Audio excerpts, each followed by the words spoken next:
નમસ્કાર દર્શક મિત્રો, @ગુજરાતમાં આપનું સ્વાગત છે।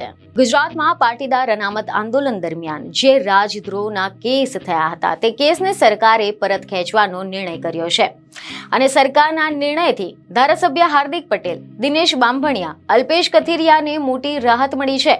જો કે આના કારણે રાજકારણ પણ ભારે ગરમાઈ ગયું છે।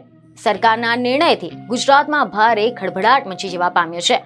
સમાચાર એવા મળી રહ્યા છે કે જો પાટીદાર અનામત આંદોલનના કેસ પરત ખેંચાય તો ગુજરાતમાં અન્ય કેસ પણ પરત ખેંચાય તેવી માંગ ઉઠી છે। તો આની સાથે જ અત્યારે અનામત આંદોલન દરમિયાન મહેસાણા વિસ્તારમાં પણ પાટીદાર યુવાનો અને પાસના કન્વીનર્સ પર જે કેસ થયેલા છે તે કેસને પણ પરત ખેંચવાની કન્વીનર સતીશ પટેલે માંગણી કરી છે।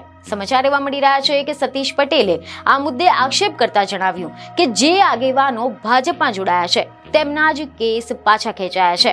બાકી સમાજ સેવા કરતા પાટીદાર આગેવાનોના કેસ પરત ખેંચાય। સરકાર દ્વારા અમે 10મું સ્ટેટમેન્ટ સાંભળ્યું છે કે કેસો પાછા ખેંચાય, પણ હજી સુધી કેસો પાછા ખેંચાતા નથી। અમે હમણાં 6 તારીખે જ પકડ ધરપકડ અમારી ઉપર આવ્યું હતું તો અમે એનો દંડ ભરી અને આવ્યા છીએ। 24/2 અમારી મુદત છે। મોઢેરા રોડ ઉપર અમારા સિવાય બીજા ઘણા બધાના કેસો ચાલુ છે। અમુક યુવાનોના કેસો ચાલુ છે, ખેરવા ગામના યુવાનોના કેસો ચાલુ છે, મારા સુરેશભાઈ નરેન્દ્ર પટેલ ઉપર પણ કેસો ચાલુ છે જે હજી સુધી ખેંચાયા નથી।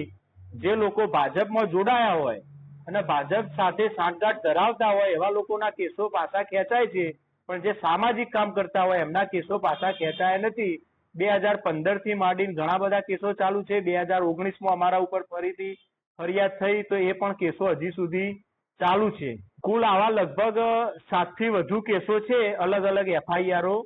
એના અંદર બીજા ઘણા બધા યુવાનો બહેનોના એવા કેસો છે। અત્યાર સુધી લગભગ અલગ અલગ કેસોના ખર્ચા ગણવા જઈએ તો 4 થી 5 લાખ રૂપિયાનો ખર્ચો થઈ ગયો છે।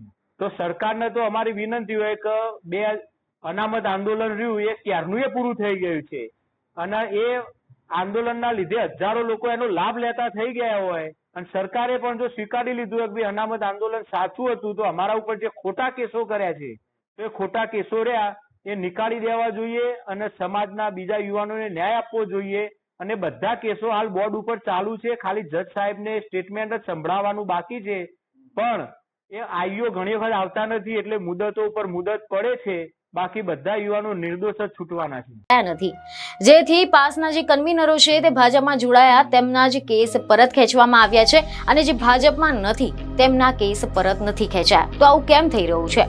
સતીશ પટેલના જણાવ્યા પ્રમાણે તે પોતે એટલે કે સતીશ પટેલ, સુરેશ ઠાકરે, નરેન્દ્ર પટેલ સહિતના 25 જેટલા યુવાનો પર કેસ હજુ પણ ચાલુ છે।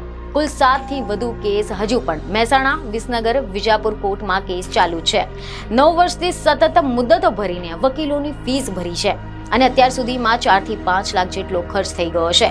સરકાર જો માનતી હોય કે કેસ ખોટા હતા તો કેસ પરત ખેંચવામાં આવે।